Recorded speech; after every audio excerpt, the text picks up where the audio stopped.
L'Antéchrist de l'Ancien Testament. La paganisation de l'enseignement, les prêtres à la palestre. Par l'abbé Augustin Lehmann.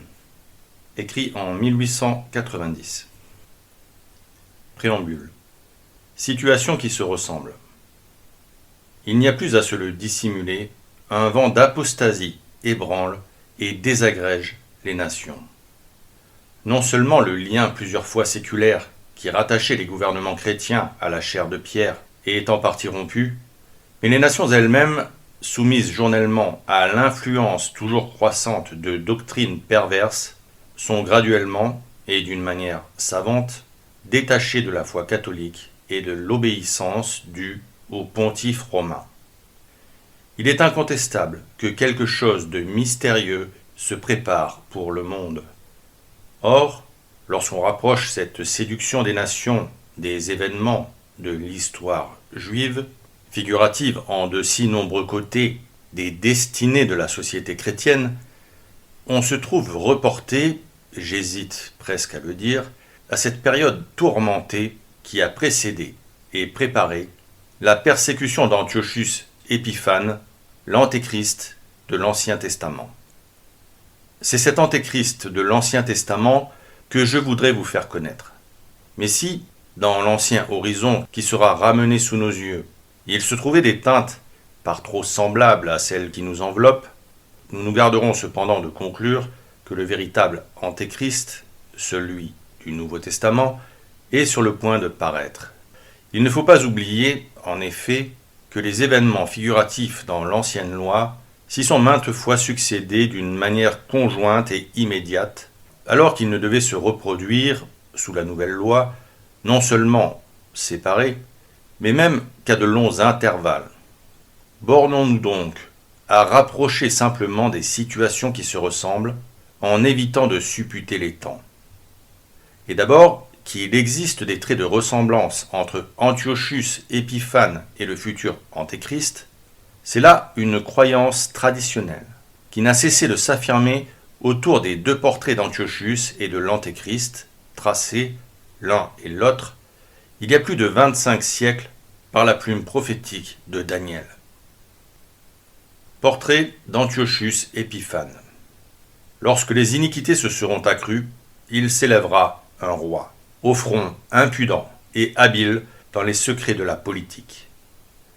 Sa puissance s'établira, mais non par ses forces. Et au-delà de ce qu'on peut croire, il ravagera tout, il prospérera et agira avec succès. Il fera mourir les forts et le peuple des saints. À son gré, sa main dirigera la ruse, son cœur se grandira, et, dans l'abondance des prospérités, il fera mourir un grand nombre. Il s'élèvera contre le prince des prêtres, et il sera brisé, sans main d'homme. Portrait du futur Antéchrist. Voici qu'une petite corne avait comme des yeux d'homme et une bouche qui prononçait de grandes choses. Je regardais à cause du bruit des grandes paroles que cette corne disait. Je regardais, et voici que cette corne faisait la guerre aux saints et était plus forte qu'eux. Or, cette corne sera un roi qui s'élèvera. Il parlera contre le Très-Haut. Il écrasera les saints du Très-Haut. Et il pensera qu'il peut changer les temps et les lois. Et ils seront livrés entre ses mains, jusqu'à 1 temps, 2 temps et la moitié d'un temps. Et un jugement se tiendra afin que la puissance lui soit enlevée, qu'elle soit détruite et qu'il soit perdu pour jamais. Tels sont les deux portraits. S'il y a entre eux des dissemblances, afin qu'ils soient bien établis, qu'ils se rapportent à deux personnes distinctes, il existe par contre de telles similitudes que les pères de l'Église ont pu dire du premier qu'il était comme l'ébauche du second, et que le docte Génébrard a pu émettre cette pensée d'une remarquable justesse. Celui-ci est l'Antéchrist de l'Ancien Testament, celui-là l'Antéchrist du Nouveau Testament. Mais, à côté de cette ressemblance des traits, il existe encore une autre similitude tout aussi étonnante. La similitude du milieu qui aura précédé et préparé la venue de l'un et l'autre Antéchrist. C'est lorsque les iniquités se seront accrues dit Daniel, qu'il s'élèvera un roi au front impudent, Antiochus Épiphane. Et, dans son épître aux Thessaloniciens, l'apôtre saint Paul, ajoutant une dernière touche au portrait du futur antéchrist tracé par Daniel, avertit qu'il y aura d'abord l'apostasie, et que se manifestera l'homme de péché. Et ainsi, le roi au front impudent dans l'Ancien Testament, l'homme de péché dans le Nouveau Testament, n'auront pas surgi d'une manière subite et imprévue. Ils auront été, l'un et l'autre, le résultat, le complément, le châtiment d'un débordement d'iniquité. C'est du débordement d'iniquité qui a amené la venue de l'Antéchrist de l'Ancien Testament qu'il va être question dans cet écrit. Nous ferons d'abord connaître ces iniquités dans leur début et dans leur accroissement, selon le mot de Daniel. Puis, nous montrerons comment Antiochus Épiphane, le roi au front impudent, a été vraiment le châtiment de ces iniquités, jusqu'au jour où, la miséricorde succédant à la justice, il a été brisé lui-même sans main d'homme. Chapitre 1er. L'accroissement de l'iniquité. Le milieu d'iniquité qui devait précéder et préparer la venue de l'Antéchrist de l'Ancien Testament a mis plus d'un siècle et demi à se former. De l'année 323 à l'année 168 avant Jésus-Christ, à la suite de la conquête de la Palestine par Alexandre le Grand. Assujetti dès lors tantôt à la domination des Ptolémées, tantôt à celle des Séleucides, Jérusalem, sous l'influence continue des deux cours d'Alexandrie et de Pergame, foyer ardent du paganisme grec, se trouva peu à peu envahie par une tendance vers les idées et les mœurs païennes. Deux partis se forment au sein de la Judée, celui des hellénisants, sorte de libéraux, qui prétendent concilier le mosaïsme avec le paganisme grec, celui des Assidéens ou des pieux, qui repoussent tout compromis au nom de la foi et des traditions nationales. Inaugurée dans le domaine spéculatif des idées, la lutte ne tarde pas à s'agrandir dans le domaine pratique de la vie sociale et politique. Et, comme c'est le sort de l'erreur de ne pouvoir se maintenir, nonobstant ses calculs et ses précautions, dans les limites du modérantisme, le libéralisme palestinien, qui avait débuté par une tentative dangereuse de conciliation, finit par aboutir à une véritable secte d'apostasie. On en juge par son programme rapporté au premier livre des Maccabées. En ces jours-là, il surgit d'Israël des enfants d'iniquité. Et ils séduisirent un grand nombre, disant « Allons, allons et incorporons-nous aux nations qui sont autour de nous, parce que, depuis que nous nous sommes retirés d'elles, beaucoup de maux ont fondu sur nous. Incorporons-nous aux nations. » Voilà le but de la secte juive. À l'époque dont il s'agit, ce mot signifiait « grécisons-nous », c'est-à-dire « adoptons les idées et les mœurs du paganisme grec ». Aujourd'hui, la même tendance s'exprime par cet autre mot. Laïcisons-nous. Quant au motif invoqué, il est le même de part et d'autre, et formulé avec la même astuce. Depuis que nous nous sommes retirés des nations, beaucoup de maux ont fondu sur nous, c'est-à-dire, depuis que nous retirant, nous nous sommes placés, les uns sous la domination de la synagogue, les autres sous la domination de l'Église catholique, la société civile n'a point cessé d'être assaillie de maux. Rejetons donc le joug théocratique, revenons aux nations païennes et à leurs mœurs plus conformes à la nature humaine. Ce sera retrouver la félicité. Spécieux programme d'apostasie. Il ne pouvait recevoir son application à Jérusalem qu'à la condition d'en expulser le vrai Dieu, de l'expulser de la place qu'il y occupait de droit, et dans la vie individuelle, et dans la vie publique. Malheureusement, le langage sectaire fut entendu, car le livre des Maccabées ajoute « Et ce conseil parut bon aux vœux de beaucoup de Juifs. » Et quelques-uns d'entre eux furent désignés pour aller trouver le roi. Ce roi était Antiochus Épiphane. Il venait de monter sur le trône de Syrie, implacable ennemi de la vraie religion, mais adroit et dissimulé. C'est lui qui va, de loin et dans l'ombre, attiser l'apostasie dans Jérusalem, jusqu'au jour où, jetant le masque, il se présentera comme l'adversaire déclaré de Dieu, exigera de tous une apostasie publique et deviendra l'antéchrist de l'Ancien Testament. La députation envoyée de Jérusalem servait donc admirablement ses desseins. Aussi fit-il à sa demande un grand accueil, et la décision royale fut celle-ci. Liberté aux Juifs de suivre désormais les lois des gentils. C'était la liberté de l'apostasie octroyée sous le couvert de ce que l'on nomme aujourd'hui la liberté de conscience.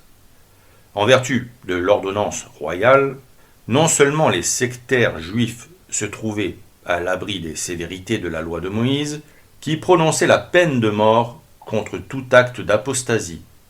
Ils avaient encore le droit de poursuivre comme coupables de rébellion à la volonté royale quiconque eût osé les contredire. L'apostasie était devenue un droit.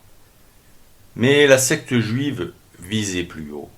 Ce qu'elle ambitionnait, c'était de rendre l'apostasie dominante en s'emparant du pouvoir. Elle y réussit. Ce fut par un apostat, frère du grand prêtre légitime, Onias III, que la secte accomplit cette escalade du pouvoir. L'apostat, nommé primitivement Josué, mais qui avait grécisé son nom en celui de Jason, profitant de ce que le souverain pontife Onias III avait été contraint d'abandonner Jérusalem à cause des excès qui s'y commettaient presque chaque jour contre sa personne sacrée et contre la religion du vrai Dieu. Jason ose aller trouver Antiochus. Et lui, descendant d'Aaron, frère du grand prêtre, prêtre lui-même, il ne tremble pas de demander à acheter le souverain pontificat, en offrant à un païen, tel qu'Antiochus, la somme de 440 talents d'argent, environ 4,5 millions de notre monnaie. Antiochus, ravi de mettre la main sur une pareille somme, considérable pour l'époque, ravi aussi d'avoir une nouvelle occasion d'affaiblir profondément la religion du vrai Dieu, accepte le marché avec empressement. Jason Saint-Latiar. Avec lui, la secte monte au pouvoir et l'apostasie, déjà proclamée comme un droit, va désormais devenir officielle et dominante. J'étonnerai peut-être mes lecteurs en leur apprenant de quelle manière Jason et les sectaires juifs, parvenus au pouvoir, s'y prirent pour amener leurs concitoyens à l'adoption des idées et des mœurs païennes. 2 mesures principales furent arrêtées et mises à exécution. Elles méritent chacune une attention spéciale. Première mesure, paganisation de l'enseignement par l'érection d'un gymnase grec à Jérusalem. C'était là chose sans précédent chez le peuple hébreu, au sein duquel l'enseignement s'était toujours donné soit par les pères de famille, soit par les ministres du sanctuaire et les docteurs de la loi, et toujours en plaçant la religion à la base de l'éducation, comme partie principale. Mais la secte au pouvoir, Jérusalem voit s'accomplir ce scandale inouï, un enseignement paganisé.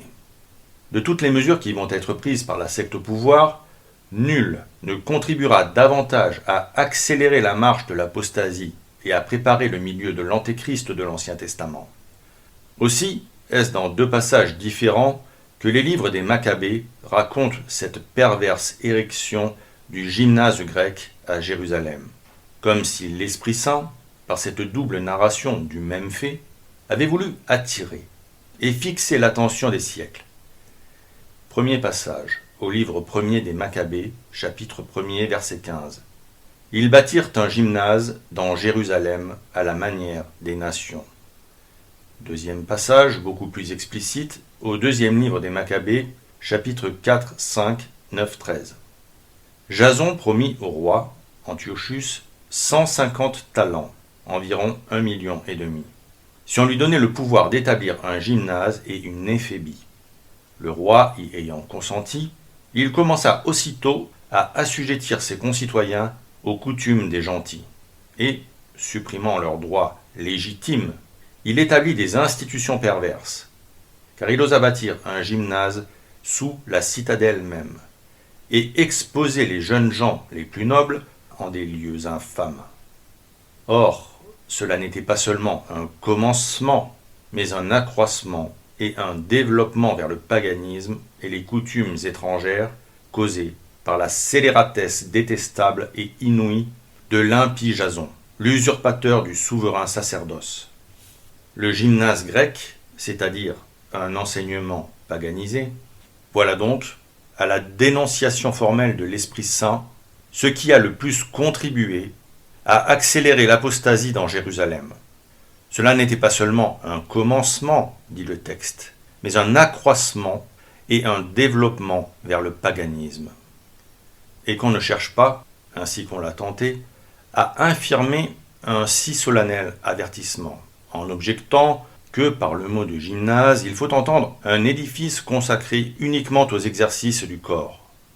Avec tous les commentateurs catholiques qui se sont occupés de la question, et notamment avec saint Thomas et Nicolas de Lyre, nous répondrions que le gymnase établi à Jérusalem par Jason et les sectaires juifs avait 3 destinations.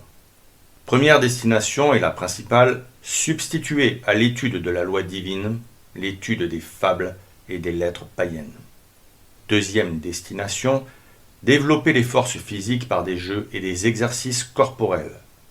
Troisième destination, insinuer la luxure et même les vices contre nature. Mais l'objectif principal, je le répète, c'était la substitution des fables et des lettres païennes à l'étude de la loi divine, c'est-à-dire l'apostasie par l'enseignement. Toutefois, comme la corruption de l'esprit est d'autant mieux assurée qu'elle marche de pair avec la corruption du cœur, les sectaires juifs, par une précaution satanique, avaient comploté que, dans la nouvelle académie, il y aurait, à côté de l'enseignement théorique des lettres païennes, l'enseignement pratique de la luxure. Le document biblique déjà cité ne laisse subsister aucun doute à cet égard. Jason promit au roi Antiochus 150 talents si on lui donnait le pouvoir d'établir un gymnase et une éphébie. Il osa bâtir un gymnase sous la citadelle même et exposer les jeunes gens les plus nobles en des lieux infâmes. Est-ce assez clair ? Et pour établir contre toute réplique qu'un enseignement paganisé conduit inévitablement à la licence des mœurs, serions-nous obligés de pénétrer, pour la décrire, dans cette éphébie annexe du gymnase grec de Jérusalem. Mais je dois me souvenir qu'il est, d'après saint Paul, des vices et des recoins qu'on ne doit pas nommer parmi les chrétiens. À plus forte raison, les décrire. Au reste, à quoi bon semblable description ? Si nous avions besoin d'être édifiés sur la connexité qui existe entre un enseignement paganisé et l'abaissement de la morale, ne l'aurions-nous pas appris de bouches qui, après avoir glorifié l'enseignement sans Dieu, ont été logiquement amenés à faire bon marché de la morale. Monsieur Renan, au 2e banquet annuel de l'Association générale des étudiants de Paris, après s'y être joyeusement raillé de la religion, n'a-t-il pas indiqué à ces jeunes gens le chemin des lieux infâmes, dans des paroles que je demande la permission de citer textuellement. Des 2 parties du programme de la vie scolaire, leur disait-il, travailler beaucoup, s'amuser beaucoup, je n'ai connu, à vrai dire, que la première. J'aurais mieux fait peut-être de me réjouir quand j'étais jeune.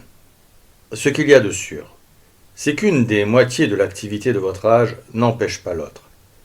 Il y a des sujets bien délicats, il est convenu qu'on n'en parle pas.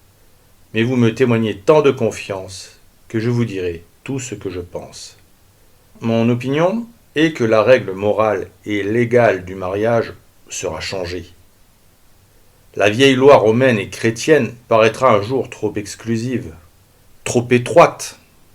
Préparez-vous pour la vie une ample provision de bonne humeur.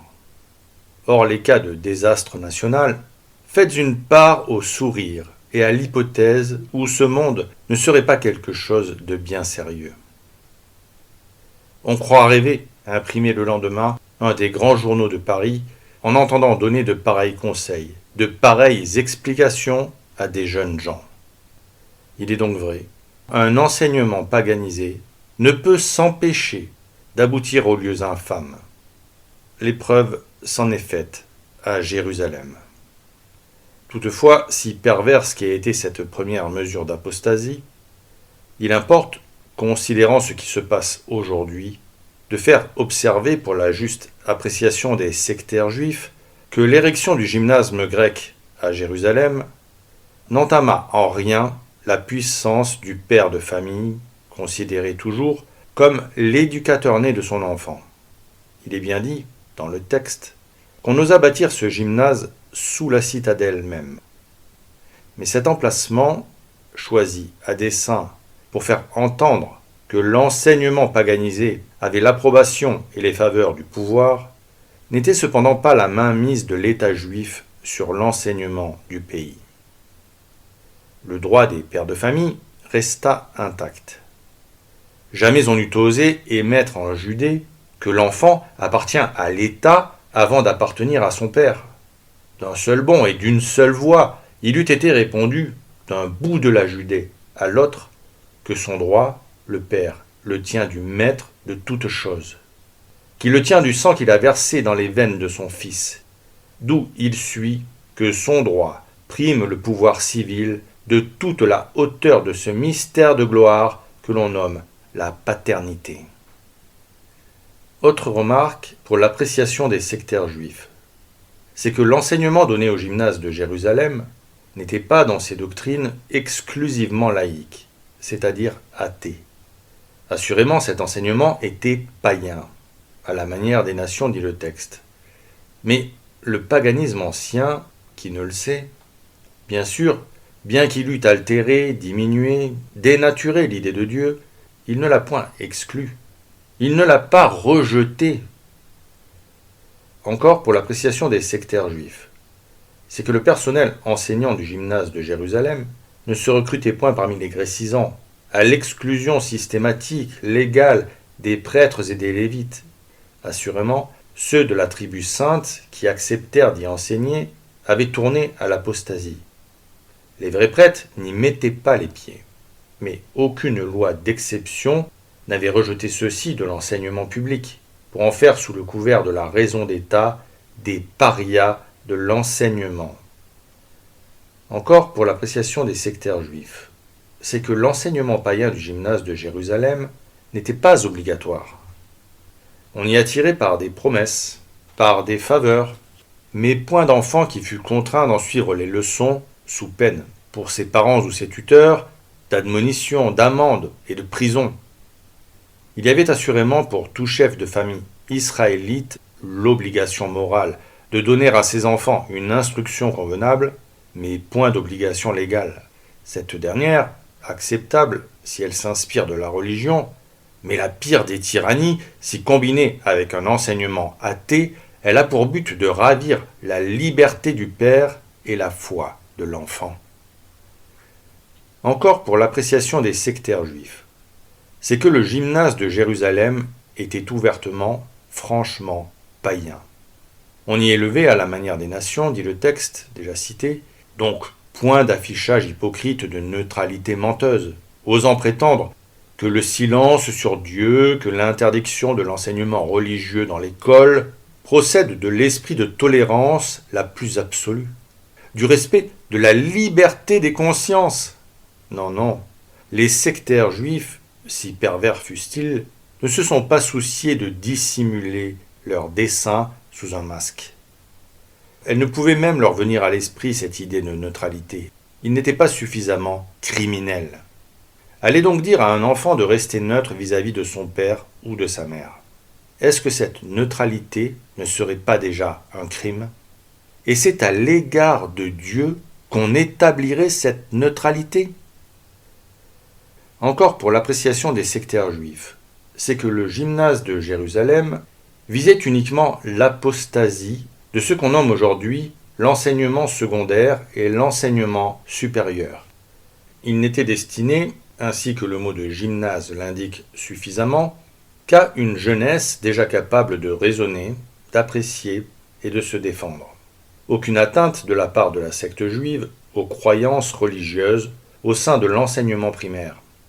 Elle n'a pas cru qu'il lui fût permis de mettre la main pour les plier à l'apostasie sur des enfants incapables de se défendre, au mépris de la protestation des pères et des larmes de leurs mères. Encore pour l'appréciation des sectaires juifs, c'est que la femme fut respectée par eux.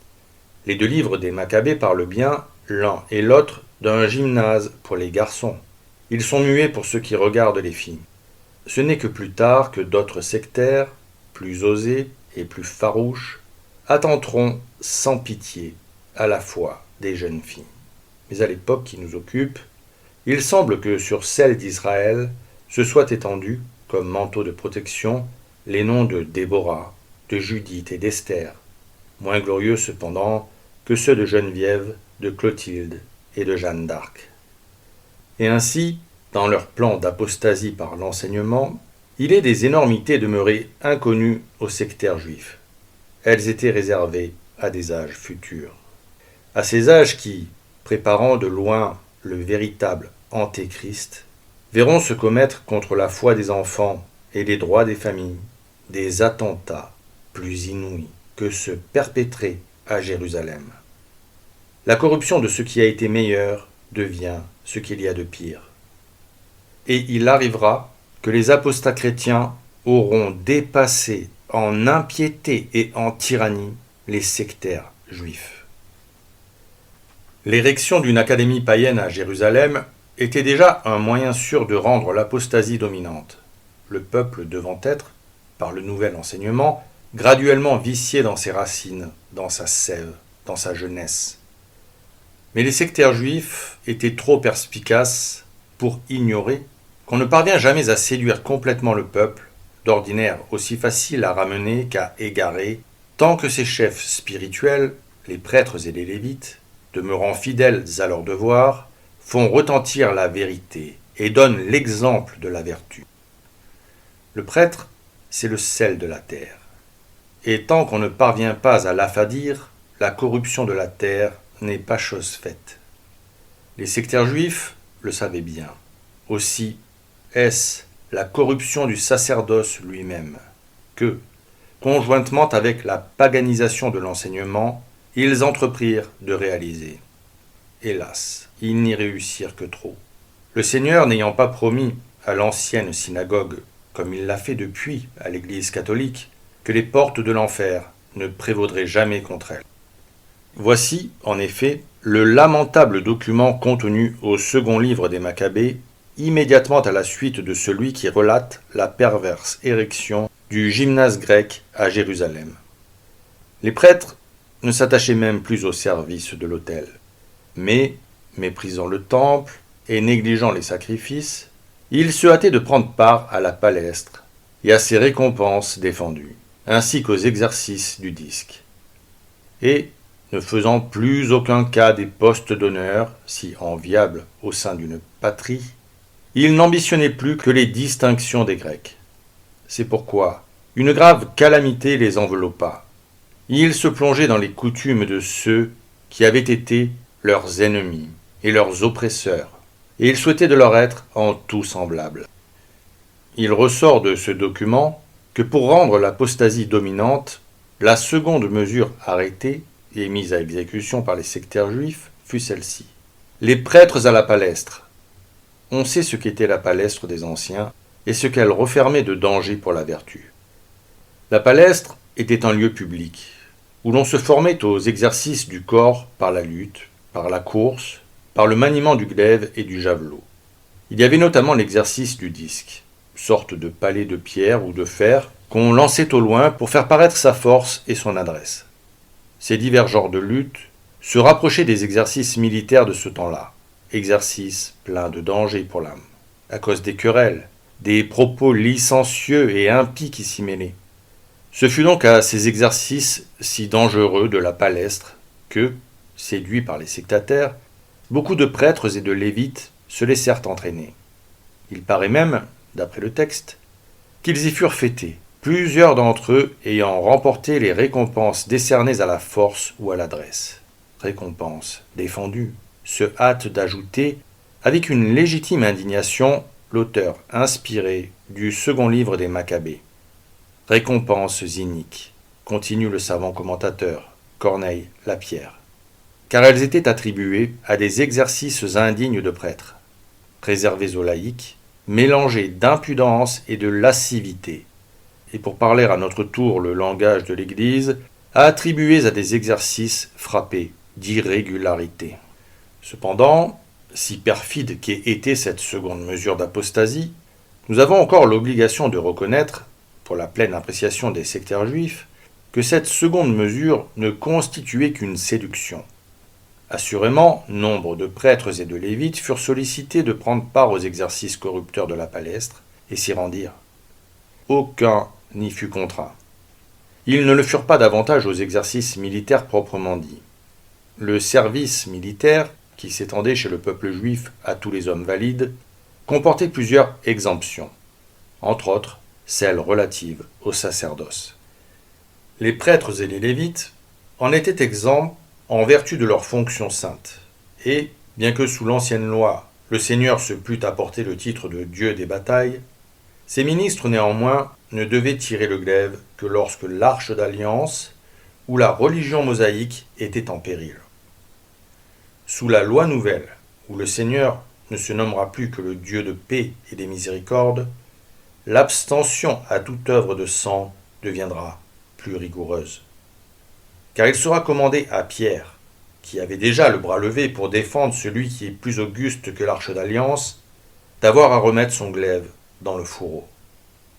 Mais si inférieur que fut le sacerdoce mosaïque, comparé au sacerdoce évangélique, en contact immédiat avec le corps et le sang de Jésus-Christ, par cela seul que les prêtres d'Aaron touchaient le sang des sacrifices, le sang des agneaux et des génisses, figuratifs en leur immolation du Rédempteur à venir, les sectaires juifs, tremblant devant l'immunité sacerdotale, n'osèrent pas y porter la main. Le moyen détourné qu'ils employèrent fut la séduction à la palestre. La séduction, mais pas la loi. La palestre, mais pas le service militaire proprement dit. Ce n'est que plus tard, dans des âges futurs, que d'autres sectaires, les mêmes qui auront inventé contre l'enfance de nouveaux et plus délicats moyens d'apostasie, auront recours, contre le sacerdoce évangélique, à l'obligation du service militaire, dépassant une seconde fois en impiété et en tyrannie les sectaires juifs. La participation du sacerdoce mosaïque aux exercices de la palestre eut des conséquences amères. Le second livre des Maccabées les fait connaître. La première conséquence fut l'interruption, presque la cessation du culte. Les prêtres, dit le texte déjà cité, ne s'attachaient même plus au service de l'autel. Le temple était méprisé et les sacrifices négligés. Le temple méprisé, les sacrifices négligés. Ah, c'était bien Jéhovah atteint dans son culte. À la satisfaction non dissimulée des sectaires, plus de cantiques sacrés, plus d'offrandes, plus de sabbats, plus de fêtes, mais la solitude autour de l'autel. Ça et là, quelques rares adorateurs sous des portiques, à peu près déserts, mais plus d'animation, plus de foule. Comment la foule aurait-elle pris le chemin du temple, puisque les prêtres ne s'attachaient même plus au service de l'autel? La deuxième conséquence fut la désorganisation du sacerdoce. Les prêtres, continue le texte sacré, ne faisaient plus aucun cas des postes d'honneur si enviables au sein d'une patrie. Ils n'ambitionnaient plus que les distinctions des Grecs. Impossible d'exprimer avec plus de force et de douleur où en était arrivé l'appauvrissement, l'émiettement du sacerdoce. Même les postes les plus importants, les plus élevés, se trouvaient en partie abandonnés.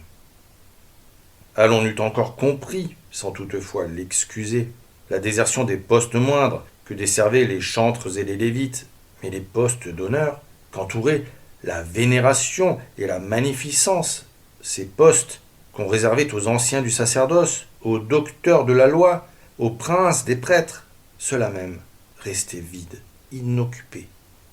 Où en étaient donc les titulaires? À la poursuite des titres et des distinctions en honneur chez les Grecs, a répondu avec tristesse le second livre des Maccabées. Mais une troisième conséquence s'est produite, plus lamentable encore. l'avilissement du sacerdoce, la dégradation du prêtre. Le prêtre. Ce nom nous représente un homme grave dans sa démarche, réservé dans ses manières, modeste dans son regard. Un homme dont les mains ointes de l'huile sainte ne s'étendront que pour bénir, dont les lèvres teintées du sang de l'autel ne s'ouvriront que pour enseigner la vérité et la vertu. Le prêtre, s'il ne fait point partie des milices célestes, il s'en rapproche par son auréole, et l'auréole du prêtre, c'est la pureté.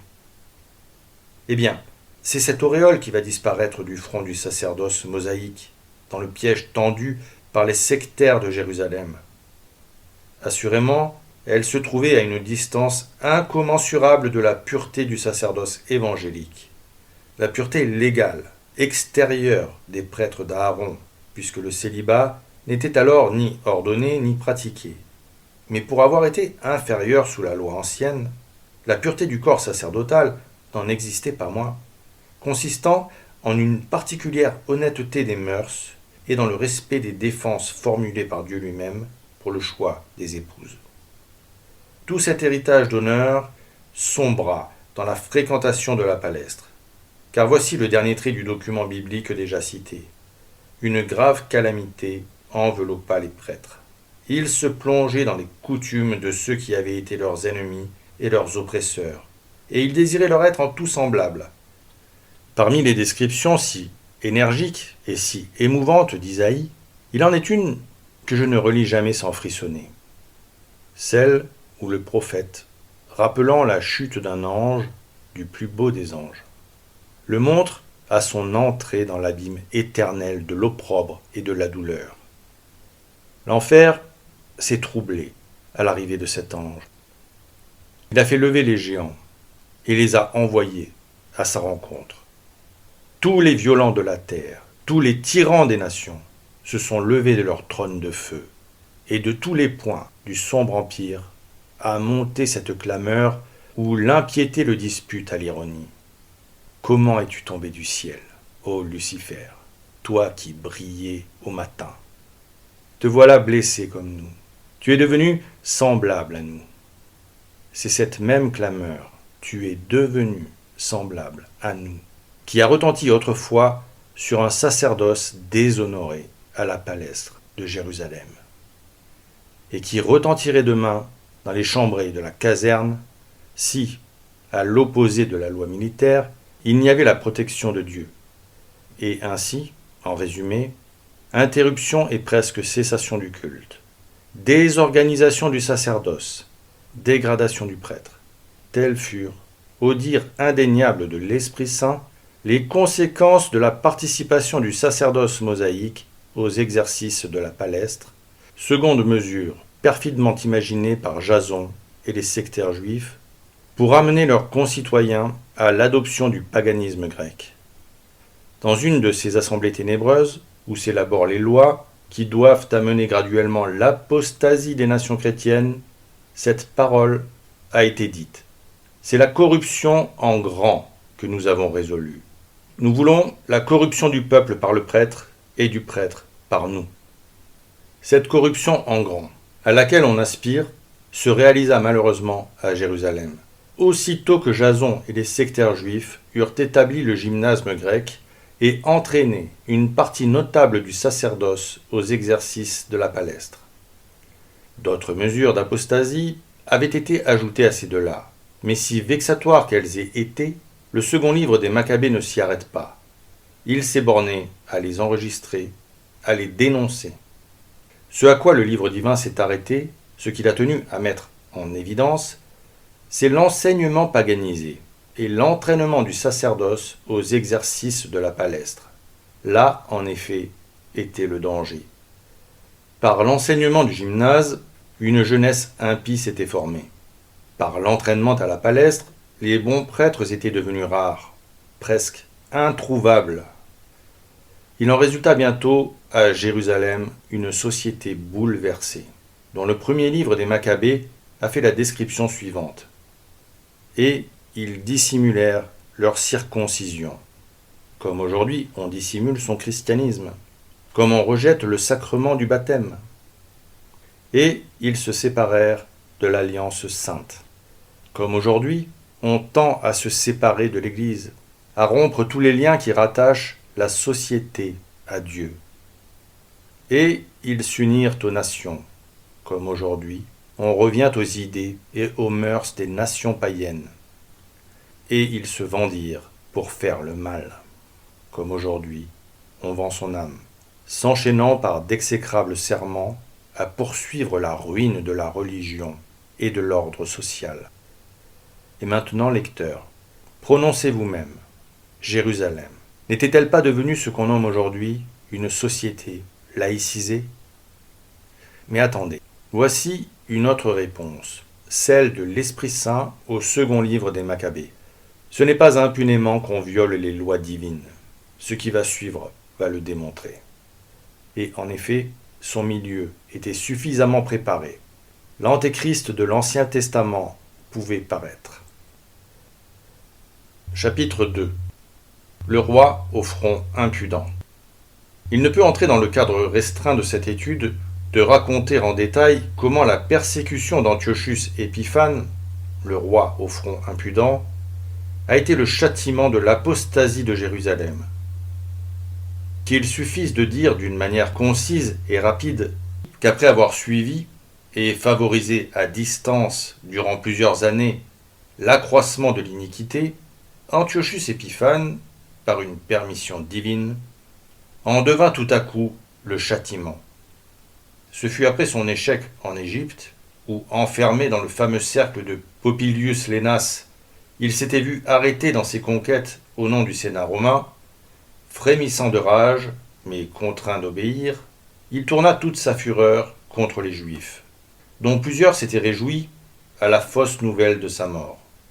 Apollonius, l'un de ses généraux, reçoit l'ordre de marcher sur la ville sainte, de tuer tous ceux qui seraient dans la force de l'âge, et de vendre les femmes et les jeunes gens. L'exécuteur est arrivé. La ville est désarmée, mais non surprise. Jérusalem, en effet, avait été miraculeusement averti. Pendant 40 jours, il était apparu aux yeux de toute la ville des hommes à cheval, habillés de drap d'or et armés de lances, à la manière des cohortes qui se livraient dans les airs de rudes combats. Mais que peuvent les prodiges et les miracles sur des sectaires liés par des serments? Quand on s'est rangé sous l'étendard de l'apostasie, on fait consister la prétendue force de son esprit à contester les événements les plus incontestables. Jérusalem, en partie apostate, s'était donc raidie dans son impiété. Apollonius fut sans miséricorde. Il tua ceux qui étaient dans la force de l'âge, et il vendit un grand nombre de femmes et de jeunes gens. Ce n'était que le commencement des douleurs. Quelques mois après, paraissait un édit, signé d'Antiochus, ordonnant aux divers peuples du royaume de Syrie d'avoir à abandonner chacun sa religion particulière pour ne suivre désormais que celle des Grecs. Le motif allégué était l'unité nationale, afin que tous ne fissent plus qu'un seul peuple. C'était l'apostasie rendue obligatoire et la persécution de l'antéchrist de l'Ancien Testament qui commençait. L'apostasie avait débuté par s'ériger en droit. Ensuite, elle était devenue officielle et dominante. Maintenant, elle est rendue obligatoire. C'est le châtiment. Chose bien digne de remarque. Toutes les fausses religions se soumirent immédiatement à cet édit d'apostasie obligatoire sans l'ombre même d'une résistance. Et cependant, elles n'étaient pas en petit nombre, ces fausses religions, puisque le royaume de Syrie, borné au nord par l'Asie mineure, au midi par l'Égypte, à l'est par l'empire des Parthes, à l'ouest par la Méditerranée, embrassait dans sa vaste étendue tous les faux dieux de Ninive, de Mésopotamie, de Syrie, d'Ammon, de Moab, de Samarie, d'une partie de l'Arabie, de l'Idumée, du pays des Philistins, et néanmoins, je le répète, pas l'ombre même d'une protestation. Elles consentirent toutes. C'est le sort de l'erreur, et cela se verra mieux encore sous le véritable et dernier antéchrist. Le sort de l'erreur d'être obligé de se courber tôt ou tard sous le regard d'un maître, et de n'avoir à opposer à la plus détestable des tyrannies, celle qui exige l'abdication de la conscience, qu'un silence de vaincu, un silence d'esclave. À Jérusalem, toujours siège de la vraie religion, il semble que l'édit d'apostasie obligatoire aurait dû soulever tous les descendants du père des croyants. Mais il y avait trop longtemps que des sectaires impies et d'indignes pontifes y travaillaient à pervertir la foi. Grand nombre de juifs eurent donc la lâcheté de se soumettre. Cependant, hâtons-nous de le dire, la majeure partie de la nation demeura fidèle au vrai Dieu. Parut alors un second édit de l'Antéchrist de l'Ancien Testament, adressé cette fois uniquement à la nation juive, et dont voici la teneur. Défense d'offrir dans le temple de Dieu des holocaustes, des sacrifices d'action de grâce et des sacrifices expiatoires. Défense de célébrer le sabbat et les fêtes solennelles. On souillera les lieux saints et le peuple saint d'Israël. On bâtira des autels et des temples aux idoles, et on sacrifiera devant elles de la chair de pourceaux et des bêtes immondes. On ne pratiquera plus la circoncision. On flétrira l'âme des enfants par toutes sortes de souillures et d'abominations, en sorte qu'ils oublient la loi et en changent toutes ses ordonnances. Et quiconque n'agira pas selon la volonté du roi Antiochus sera puni de mort. L'effet de ce second édit fut immense, mais à l'encontre des prévisions de l'Antéchrist, car sous la pression de cette apostasie spécialement obligatoire, comme sous le coup d'une commotion soudaine, la foi endormie s'était réveillée. Elle se dressa, calme et intrépide, en face du tyran des consciences. S'ouvrit alors le martyrologe de la synagogue, où vinrent s'inscrire, en tête de milliers de victimes, les noms inoubliables du saint vieillard Éléazar, des 7 Maccabées et de leur mère. Durant 3 ans et demi, ce martyrologe demeura ouvert. Chapitre 3. Brisé sans main d'homme. Or, un jour, alors que la persécution s'était un peu ralentie, sur la route d'Ecbatane, à Babylone, un char soulevant des tourbillons de poussière se dirigeait au triple galop dans la direction de Jérusalem. Irrité de ce que le sang des martyrs ne coulait plus à flot, un homme, assis dans ce char, ne cessait d'empresser par d'exécrables blasphèmes la course vertigineuse. « Marche donc !» hurlait-il à tout instant au conducteur de ses chevaux. « Ne sais-tu pas que j'ai hâte d'arriver à Jérusalem ? Je veux en faire le tombeau des Juifs. Je livrerai leurs cadavres aux oiseaux du ciel et aux bêtes féroces. J'exterminerai jusqu'aux plus petits enfants. » Et des étincelles, moins brûlantes que l'animosité de l'homme, assis dans le char, volaient sous les pieds des chevaux. Et dans cette course d'enfer, arbres, maisons, collines disparaissaient comme des ombres. Mais voici que, tout à coup, un craquement sinistre se fait entendre. Du ciel entrouvert, une main, armée d'un glaive, est apparue. Les chevaux affolés se sont cabrés. L'homme impie a roulé de son char. De ses membres brisés et de ses chairs pantelantes s'échappe, au travers de milliers de vers, une telle puanteur que personne de l'armée qui se pressait à sa suite ne peut transporter l'Antéchrist de l'Ancien Testament. C'était lui en effet, et son rôle de permission divine était fini. Il avait, par sa persécution, ravivé la foi des élus dont la robe s'était blanchie dans le sang du martyr. Il avait courbé et écrasé sous son pied de fer toutes les fausses religions et tous les apostats. Lui-même, le plus apostat et le plus scélérat de tous, il était brisé sans main d'homme, ainsi que l'avait prophétisé Daniel. Mais Jérusalem était debout. Sous ces remparts retentissaient les trompettes victorieuses des Maccabées. Dans le lointain se dessinait cette terre d'Égypte, d'où l'Antéchrist était parti pour mener sa campagne contre Dieu, se flattant, dans son orgueil diabolique, dit le texte, qu'il commanderait aux flots de la mer et pèserait dans la balance les hauteurs des montagnes. Il avait donc oublié que cette mystérieuse Égypte, d'où il accourait en persécuteur, avait vu l'engloutissement de Pharaon dans les flots de la mer Rouge. Debout sur le rivage, Moïse avait entonné avec le peuple de Dieu son célèbre cantique. Chantons au Seigneur, cheval et cavalier, il a tout précipité dans la mer.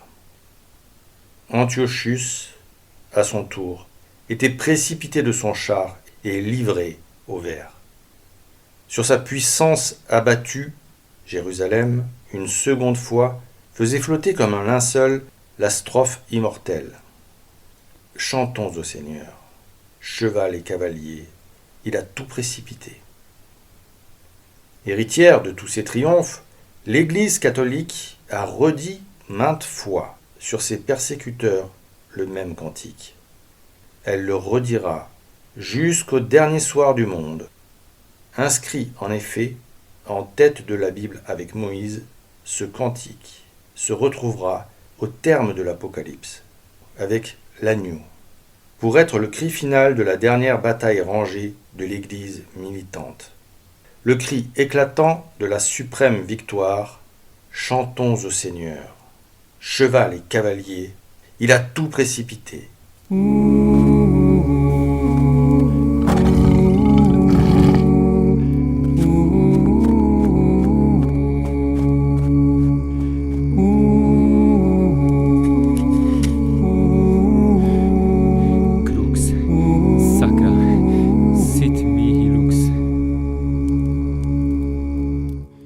Crux sacra sit mihi lux, non draco sit mihi lux. Vade retro, Satana. Crux sacra sit mihi lux. Crux sacra sit mihi lux, non draco sit mihi dux. Vade retro, Satana, numquam suare mihi vana, sunt mala quelibas, ipse venena bibas. Crux sacra sit mihi lux, non draco sit mihi lux. Vade retro, Satana, numquam suare mihi vana, sunt mala quelibas, ipse venena bibas. Crux sacra sit mihi lux, non draco sit mihi dux. Vade retro, Satana, numquam suare mihi vana, sunt mala quelibas, ipse venena bibas. Crux sacra sit mihi lux, non draco sit mihi lux. Vade retro, Satana.